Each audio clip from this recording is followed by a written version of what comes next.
आज का one liner question answer है ज्योग्राफी से।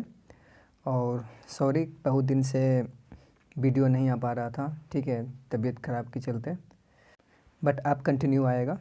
तो चलिए, आज का पहला क्वेश्चन है और ये 10 क्लास से रिलेटिव है। जो एग्ज़ाम देने वाले हैं 2021 में उनके लिए काफ़ी इम्पोर्टेंट होगा। और इसमें वन लाइनर क्वेश्चन आंसर है। अगर ये कंप्लीट होगा तो फिर ऑब्जेक्टिव जो आएगा वो काफ़ी आसानी से कंप्लीट हो जाएगा, ठीक है। तो चलिए आज का पहला क्वेश्चन देखते हैं। आज का पहला क्वेश्चन है कि संसार का सबसे कीमती संसाधन कौन है। संसार का सबसे कीमती संसाधन कौन है? तो इसका सही आंसर है खनिज। क्वेश्चन नंबर 2 है, कौन मछलियों के अस्तित्व को खतरे में डाल सकता है? कौन मछलियों के अस्तित्व को खतरे में डाल सकता है? तो इसका आंसर है दूषित जल। क्वेश्चन नंबर 3, ज्वारीय ऊर्जा किस प्रकार का संसाधन है? ज्वारीय ऊर्जा किस प्रकार का संसाधन है? तो इसका आंसर है नवीकरणीय संसाधन। क्वेश्चन नंबर 4, लौह अयस्क किस प्रकार का संसाधन है? लौह अयस्क किस प्रकार का संसाधन है? तो इसका सही आंसर क्या होगा? गेसिंग कीजिए। चलिए इसका सही आंसर दिखाते हैं, अनवीकरणीय। चलिए क्वेश्चन नंबर 5 को देखते हैं। सागर तट पर कितने किलोमीटर तक का समुद्र किसी देश की राष्ट्रीय संपत्ति है? सागर तट पर कितने किलोमीटर तक का समुद्र किसी देश की राष्ट्रीय संपत्ति है? तो इसका सही आंसर है 19.2 किलोमीटर। 6 नंबर का क्वेश्चन है, जैविक संसाधन का उदाहरण है। जैविक संसाधन का उदाहरण कौन सा है? मतलब क्या होगा इसका आंसर? तो इसका आंसर है मनुष्य भी एक जैविक संसाधन होगा। भारत का लद्दाख क्षेत्र किस संसाधन में धनी है? भारत का लद्दाख क्षेत्र किस संसाधन में धनी है? तो इसका सही आंसर है संस्कृति में, ठीक है। नेक्स्ट क्वेश्चन देखते हैं। प्रथम पृथ्वी सम्मेलन का आयोजन किस देश में किया गया? प्रथम पृथ्वी सम्मेलन का आयोजन किस देश में किया गया? तो इसका सही आंसर है ब्राज़ील में। कहाँ सीढ़ीनुमा खेती प्रचलन है? कहाँ सीढ़ीनुमा खेती का प्रचलन है? तो इसका सही आंसर है उत्तराखंड में। चलिए नेक्स्ट क्वेश्चन है, संसाधन हुआ नहीं करते बल्कि बना करते हैं, यह किसने कहा है? संसाधन हुआ नहीं करते बल्कि बना करते हैं, यह किसने कहा है? तो इसका सही आंसर है जिम्मरमैन ने। क्वेश्चन नंबर 11, मानव शरीर स्वयं भी सबसे बड़ा क्या है? मानव शरीर स्वयं भी सबसे बड़ा क्या है? तो ये संसाधन है, ठीक है। क्षारीय मिट्टी का पीएच मान क्या होता है? क्षारीय मिट्टी का पीएच मान क्या होता है? तो इसका सही आंसर है 7 से अधिक होता है, ठीक है। अगला क्वेश्चन है, काली मिट्टी का क्षेत्र है। काली मिट्टी का कौन सा क्षेत्र है जो काली मिट्टी का है? तो छोटा नागपुर काली मिट्टी का क्षेत्र है। अगला क्वेश्चन है, प्रायद्वीपीय भारत की नदी घाटी में कौन सी मिट्टी मिलती है? क्वेश्चन है, प्रायद्वीपीय भारत की नदी घाटी में कौन सी मिट्टी मिलती है? तो इसका सही आंसर है जलोढ़ मिट्टी मिलती है। नेक्स्ट क्वेश्चन है, भारत में पर्वत का प्रतिशत क्या है? भारत में पर्वत का प्रतिशत क्या है? तो इसका सही आंसर है 30%। क्वेश्चन नंबर 16, पंजाब में भूमिह्रास का मुख्य कारण क्या है? पंजाब में भूमिह्रास का मुख्य कारण क्या है? तो इसका सही आंसर है अत्यधिक सिंचाई। और हाँ, अभी तक आप हमारे अगर चैनल को सब्सक्राइब नहीं किए हैं तो कर लीजिएगा। अगर आपको अगर आपको ये वीडियो पसंद आ रहा हो तो, नहीं तो नहीं कीजिए, ठीक है। अगला क्वेश्चन, किस राज्य में सीढ़ीनुमा खेती का प्रचलन है? तो इसका आंसर है उत्तराखंड में, ठीक है।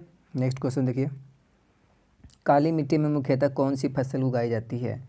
काली मिट्टी में मुख्यतः कौन सी फसल उगाई जाती है? तो इसका आंसर है कपास। पूर्वी तट पर डेल्टाई भागों में कौन सी मिट्टी मिलती है? पूर्वी तट पर डेल्टाई भागों में कौन सी मिट्टी मिलती है? तो इसका सही आंसर है जलोढ़ मिट्टी। क्वेश्चन नंबर 20, सोपानिक कृषि किस राज्य में प्रचलित है? सोपानिक कृषि किस राज्य में प्रचलित है? तो इसका सही आंसर है उत्तराखंड में। क्वेश्चन नंबर 21, मरुस्थलीय मृदा का विस्तार निम्न में से कहाँ हुआ है? मरुस्थलीय मृदा का विस्तार निम्न में से कहाँ हुआ है?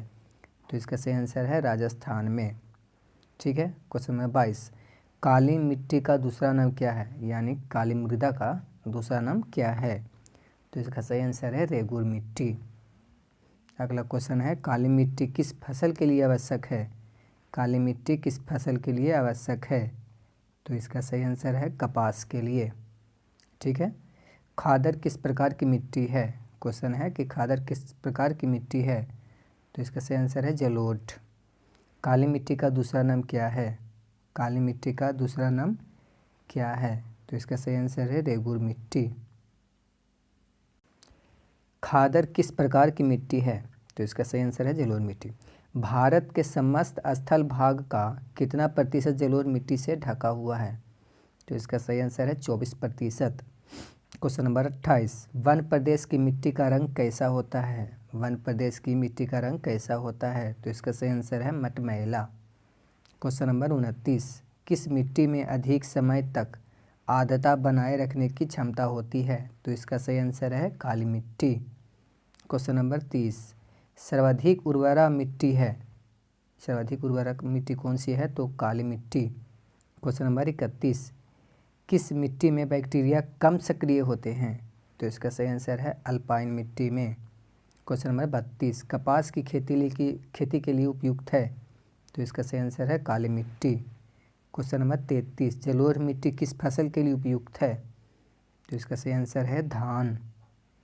चलिए क्वेश्चन नंबर 34, नमकीन मिट्टी कहाँ मिलती है? तो इसका सही आंसर है गुजरात के तटीय भागों में। क्वेश्चन नंबर 35, अति सिंचन से कौन सी समस्या उत्पन्न होती है? तो इसका सही आंसर है जलक्रांतता।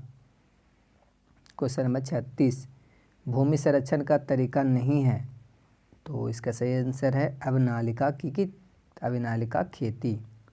क्वेश्चन नंबर 37, भारतीय कृषि का राष्ट्रीय उत्पादन में कितना योगदान है? तो इसका सही आंसर है 22%। क्वेश्चन नंबर 38, सबसे अधिक व्यर्थ भूमि का विस्तार किस राज्य में है? तो इसका सही आंसर है जम्मू कश्मीर। चलिए नेक्स्ट क्वेश्चन है, केरल में कौन सी मिट्टी ज़्यादा पाई जाती है? तो इसका सही आंसर है लेटराइट मिट्टी केरल में ज़्यादा पाई जाती है। क्वेश्चन नंबर 40, राजस्थान की सबसे महत्वपूर्ण परियोजना कौन सी है? तो इसका सही आंसर है इंदिरा गांधी नहर परियोजना। क्वेश्चन नंबर 41, योजना का मुख्य उद्देश्य बाढ़ नियंत्रण रहा है, किस योजना का? तो कोसी नदी का। ठीक है, कुछ क्वेश्चन में कुछ प्रॉब्लम आ रहा है इसमें, शायद लिखावट में कुछ गलती हो चुका है, सॉरी इसके लिए। चलिए क्वेश्चन नंबर 42 को देखते हैं, भारत सरकार ने कब राष्ट्रीय पेयजल मिशन चालू किया? तो 1986 ईस्वी को। क्वेश्चन नंबर 43, हीराकुंड परियोजना किस नदी पर है? तो इसका सही आंसर है महानदी पर है। क्वेश्चन नंबर 44, भाखड़ा बांध की ऊंचाई कितना मीटर है? तो इसका सही आंसर है 226 मीटर है। क्वेश्चन नंबर 45, नागा अर्जुन सागर परियोजना किस नदी पर है? तो इसका सही आंसर है कृष्णा नदी पर है। क्वेश्चन नंबर 46, बृहद क्षेत्र में जल की उपस्थिति के कारण पृथ्वी को क्या कहते हैं? तो इसका सही आंसर है नीला ग्रह कहते हैं। क्वेश्चन नंबर 47, देश के बांधों को किसने भारत का मंदिर कहा था? तो इसका सही आंसर है डॉक्टर राजेंद्र प्रसाद ने। क्वेश्चन नंबर 48, आधुनिक भारत के मंदिर किसे कहा गया है? तो इसका सही आंसर है बांध को।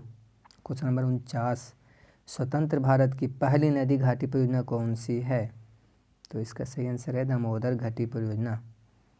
क्वेश्चन नंबर 50 है और ये लास्ट है। ठीक है, चलिए देख लेते हैं, बिहार का शोक नदी किसे कहा गया है? बिहार का शोक नदी को कहा गया है, मतलब किसको कहा गया है? तो इसका सही आंसर है कोसी नदी को। तो आज के लिए इतने ही रहने देते हैं। और हाँ, इस ज्योग्राफी में ना इसी तरीके से 5 या 6 वीडियो हैं, उसमें आपको सारे के सारे जितने भी ज्योग्राफी से ऑब्जेक्टिव आएंगे 10 क्लास में बिहार बोर्ड के लिए 2021 में, तो वो सारे के सारे उसमें वहाँ तक में सारे कंप्लीट हो जाएंगे। ज्योग्राफी से जो भी ऑब्जेक्टिव आएगा तो उसका लिए ऐसे तो ये ऑब्जेक्टिव नहीं है, 1 लाइनर क्वेश्चन आंसर है, बट